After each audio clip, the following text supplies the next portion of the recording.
Hello and welcome back to Von Milhausen Plays, a channel where I, Von Milhausen, play a game chosen for me at random from my back catalogue by the Wheel of Fate. Last time the Wheel gave us Shadow Warrior Classic, a 1997 first-person shooter developed by 3D Realms using the Build engine. It was okay. Some of the levels were good, some of the levels were bad. Particularly, I guess, more so good and bad in the two expansion packs that we played. But on the whole, it was sort of enjoyable. I'm kind of glad it's over though, and I'm hoping we get something a little bit different. So let's spin the wheel and see what we get.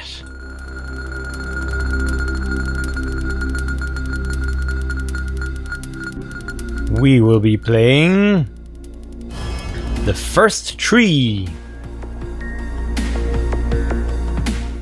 So, welcome to The First Tree. This is a third-person exploration platformer, I guess, developed by independent developer David Wehle, I hope I'm pronouncing that correctly, W-E-H-L-E, and released in late 2017 for Mac and PC, with upcoming ports for the PlayStation 4, Xbox One, and Nintendo Switch.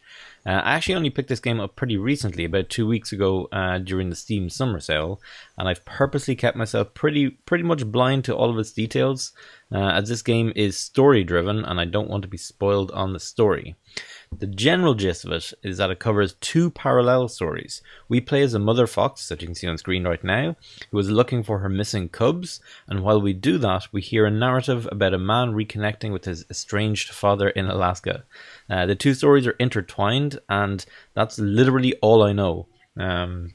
I picked up the game because I thought it looked very pretty, and I wanted to play something that was non-violent, so I'm super pleased that the Wheel gave us this game so soon after I bought it, particularly after I've been playing Shadow Warrior for the last couple of weeks. Just a bit of background about David Wehle. He's an independent artist based in Utah, USA, and comes from the background of the film and TV industry. The First Tree is somewhat ironically his second published game. The first was called Home is Where One Starts, published in May of 2015. That game is also a narrative-driven exploration game. Game development is only a hobby for David. His 9-to-5 job is as a technical artist for a VR experience company called Void, which do mixed VR experiences. That is VR but with physical interaction with tracked real-world objects. And that's all I was able to track down about David and about The First Tree without spoiling myself any further. So let's just get into a new game.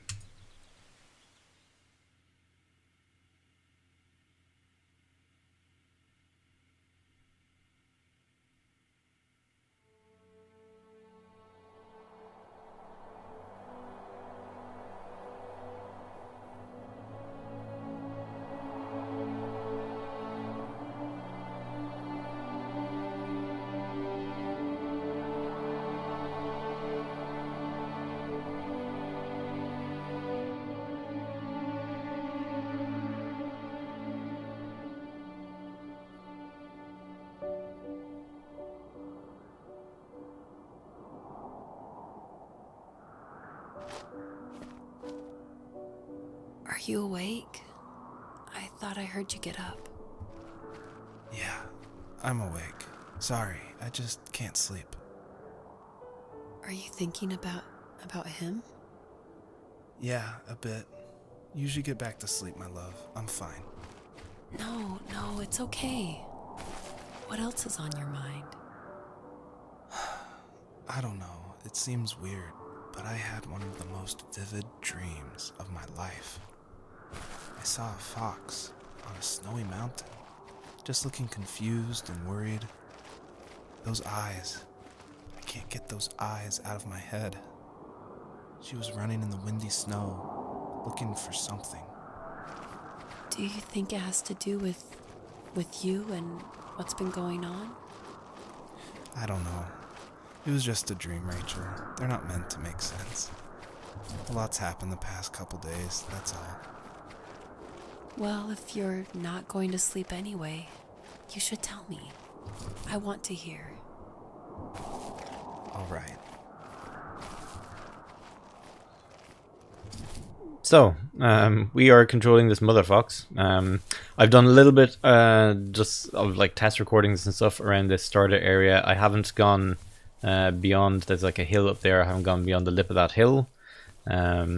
The game controls slightly unusually, or at least I think it's unusually. So I can move the fox around independently from the camera. So I can quite easily have the fox running towards the camera and not see where I'm going. I did try playing it with a games controller, but I just found the independent camera and fox control is a bit too weird. So I'm playing keyboard and mouse. This is, as I say, an exploration game. It's supposed to be relatively short. I hear it's about 2 hours or so with leisurely exploration. But you know me, I like finding and trying to break stuff. So I did find these chairs and these bricks while I was doing test recording stuff. And there's one other thing that I found just in the starter area while I was doing my test recordings. It's over on the far side of these rocks. Yep, so the fox can run or it can walk. I'm going to be running all the time because I'm impatient. And you can do a single jump and you can do a double jump for extra height. As far as I know, there's no dying in this game. You don't take damage. Like, you could jump off a mountain and it's not going to hurt you. It's literally just you running around and finding random findy stuff and listening to story stuff, as far as I know. So the second thing, and I didn't approach it when I was exploring because I thought it looked a little bit more significant than the chairs that were over there. Maybe I'm wrong. Is this area? I guess it's like this looks like a collapsed tent, and that's like a bedroll or a blanket or something. So I guess where we are right now is some kind of snowed over or failed camping ground. Well, let's carry on up the hill where the next little bit of story happens, and that's where I stopped.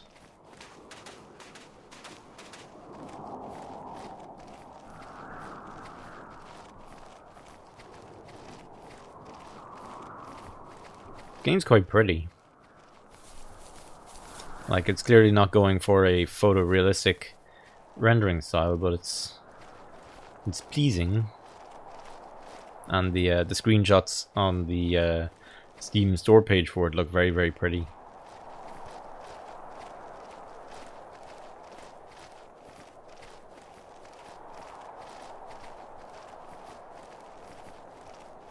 So this now is as far as I got doing my test recordings. I saw this thing and I was like, oh, okay, I need to stop.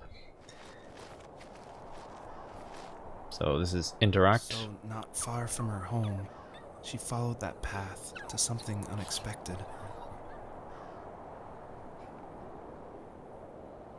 Oh dear. Poor baby Foxy. Well, hopefully the tale here isn't that all of our cubs are going to be She couldn't stay, though. dead. She had to find her other 2 children. So she took that path. She followed it towards something ancient. Something with answers.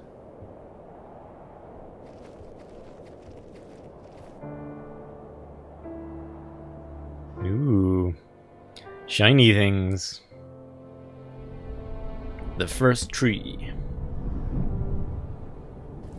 And also apparently the first rain.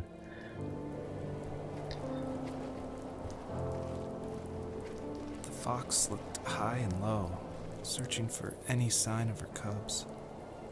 Points of light showed the way to this ancient tree. It was as if each one had a story to tell, all their own. The land was trying to tell my story too. I felt like I was right behind her the whole time. Okay, that bit of dialogue was a little bit shoehorned into sort of like, yeah, there are glowing points, you need to pick them up, and also it's a third-person camera game. Okay, I've collected 1 star. 2 stars, right, so these are going to be the collectible. But now, I do see there's like, the ground is purple over here.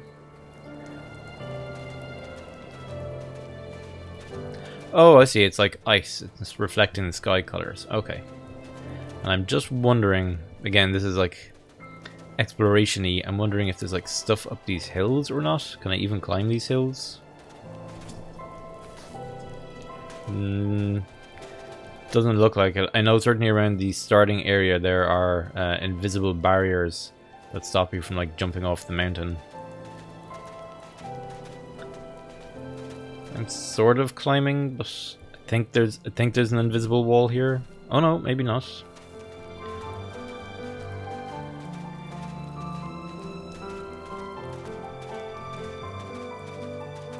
Is there anything up here?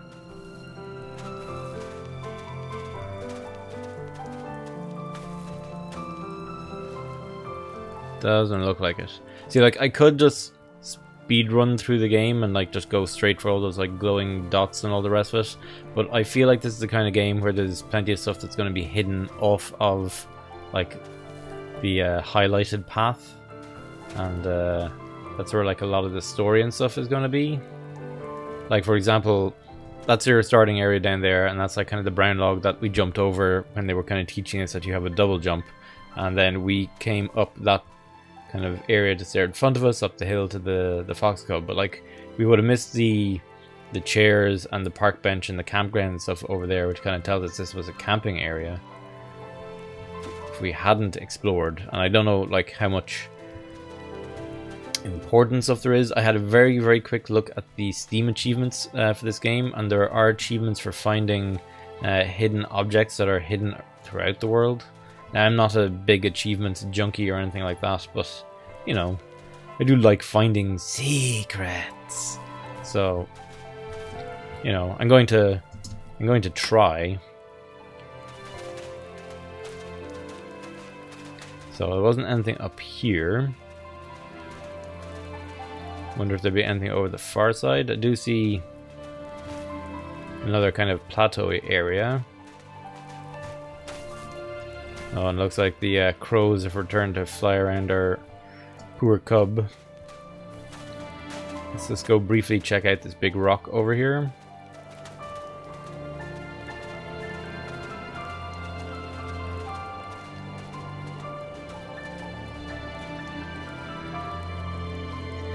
Another thing I'm not entirely sure about, I'm not sure if there are, you know, quote-unquote levels in this game or not. So for this series, rather than sticking it to one video per level, I'll probably just cut the video off after like 20 or 30 minutes or something, and we'll kind of just break it up by time. I hope that'll work out okay. As I say, I'm very blind to this game, so I don't really know what's going to work and what's not going to work. I see.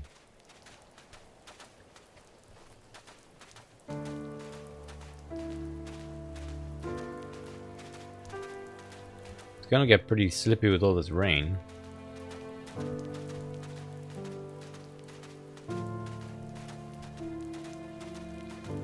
Ooh, is that a frozen waterfall over there? Hang on, let's get up here so we get the full view. Or not, because they put an invisible barrier right at the top of this hill. Okay, so we have stuff spread out across this valley by the looks of it. That may be a frozen waterfall. Kind of hard to tell. And I do see there's two different types of objects. So there's these, like, just there kind of directly above the fox. There's like the soft glowy bits. And then there's like those ones which are like the big stars. So I see 1, 2, 3. See 3 of those big stars from here. I'm assuming those are going to be important things to find, and then the soft glowy ones are just like the extra findy points. Something like that. Anyway, let's head back down the hill.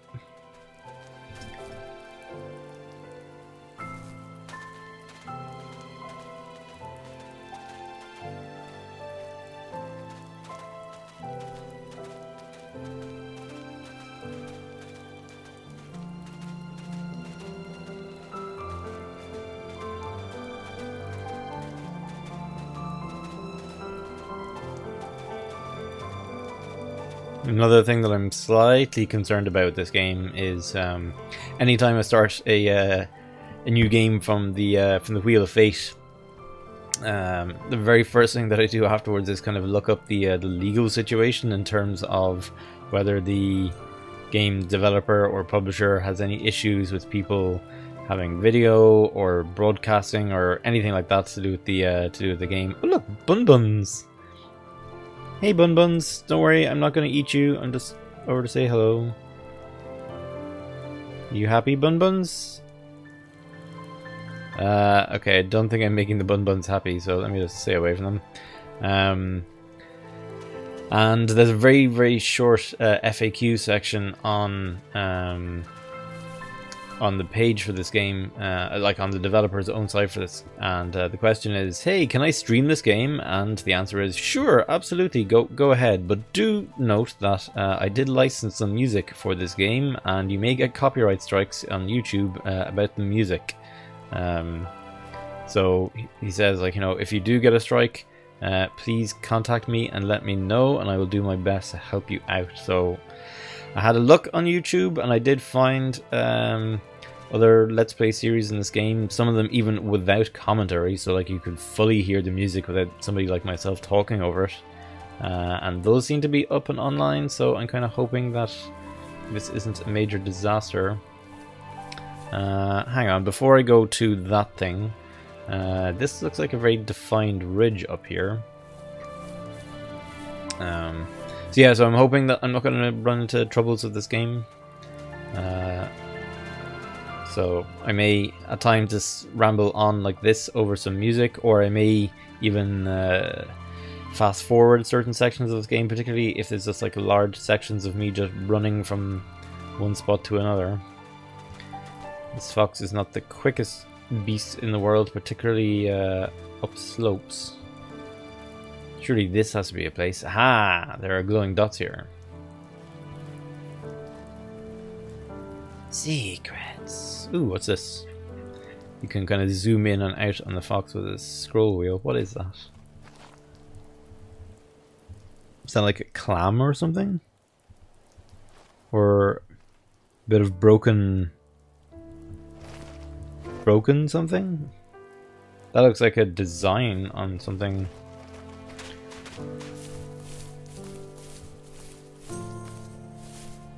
Oh, here's another thing.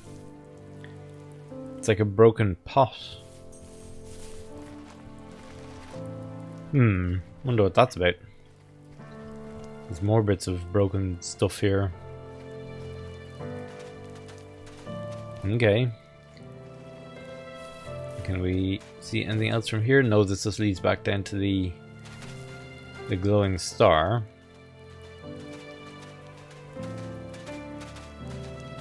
See more crows off in the distance.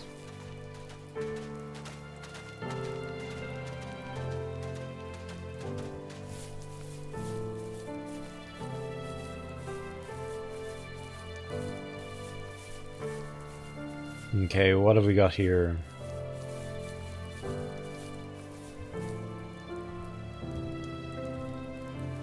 As a kid, did you ever do show and tell in your class? Yeah, I think I only did it once, when I was in the 4th grade. You know how my life was around then. I wanted to show my class what helped pass the time and distracted me, so I brought a dozen paper cranes I had made. I think I told everyone how badly I wanted to be a bird and fly, embarrassingly enough. Don't be embarrassed. Every kid wants to fly. For me, it was another toy from my dad, a wooden boat. I remember guarding it so carefully in my hands as I walked into class. When I sat down, a group of boys immediately made fun of it. They asked which trash can I found it in, or why an ugly log was my favorite toy. When I got up, I didn't even want to tell them my dad had carved it. I said it was a joke gift my friends had given me. Kids can be so cruel. Some of them are. I shouldn't have let them get to me, but it did. It's amazing we bounced back at all. Okay. So I think this is part of the story intertwining that I've heard about. As we explore this world, we kind of learn more about the guy that's narrating. The glare from the sun on the ice is making it a little bit difficult to see these glowing points. So, like, obviously the main thrust of this area is over that direction, but I'm wondering what I'm kind of missing behind myself. Ooh. What's this? Another picnic area. And some books. Can we see the titles of the books? Again, the camera is kind of a bit awkward. Joseph. That one says Joseph. And that one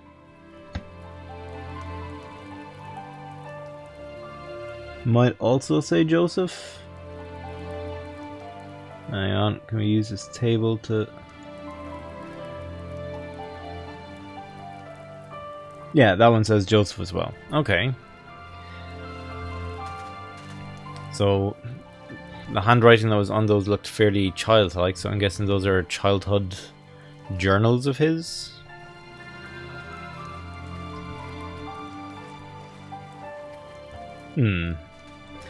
Okay, well, let's go up this hill.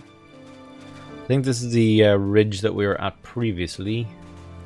And I tried to go up there and there was the invisible wall and we saw the frozen waterfall off over here in the distance. A big cluster of glowing things up on top of that rock. And it looks like maybe a frozen river kind of in that central area. It's a bit hard to tell. Oh, what's this? Oh, there's another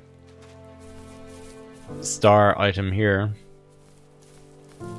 Like maybe this area ends when you collect all of the main stars or something. And obviously we have to find a way to get up onto that ridge. Is this a tank? Seems a little bit incongruous.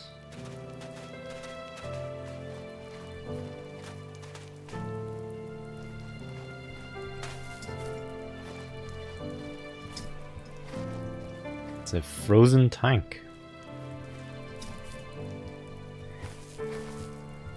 Maybe if the story is about him reconnecting with his estranged father, maybe his father went to war or something? Came back a different person?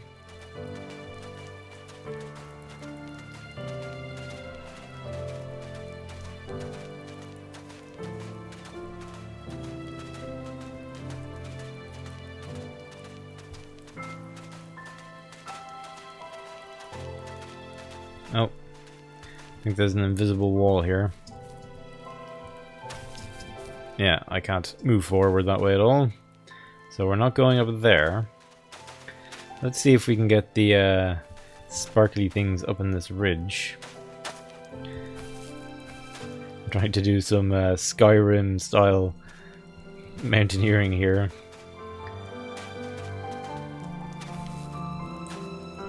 But I don't think it's going to work this time, unfortunately. Let's try going up here.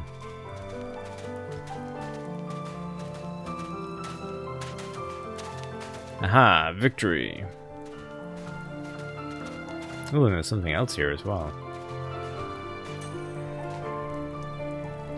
It's another wooden toy, I guess, carved by his father. Again, I'm trying to make the camera behave here. But it looks like one of those kind of wheelie ducks. You attach a string to the duck and pull it around after you. Cool. Well, we have the star item down over here. May as well go get that, and then I think I will wrap up this video. So let's just see what this one is about. I'm going to explore more of that area as well.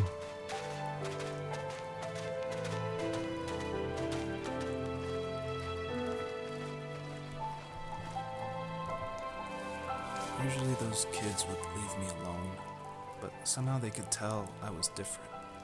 They made fun of how far away I lived. They called my dad a sourdough. I was a blabbermouth as a kid, telling my dad stories I made up for hours. But after that show and tell, I didn't tell him much anymore. He didn't know exactly what was wrong, but his best guess was that the toys he carved weren't cool enough. He carved me a tank and tried to tell me what it was like to be in a real tank as a serviceman. I didn't know your dad was in the military. Yeah, in the army. The sad thing is that I'd pretty much forgotten until just now. There's so much I still don't know about him. I'm sorry. He knows how much you love him. You're going to see him again soon and have some closure, I'm sure. Ah, so I wasn't too far wrong. Cool. Alrighty, well, thank you very much for watching, and I will see you next time on Von Milhausen Plays The First Tree.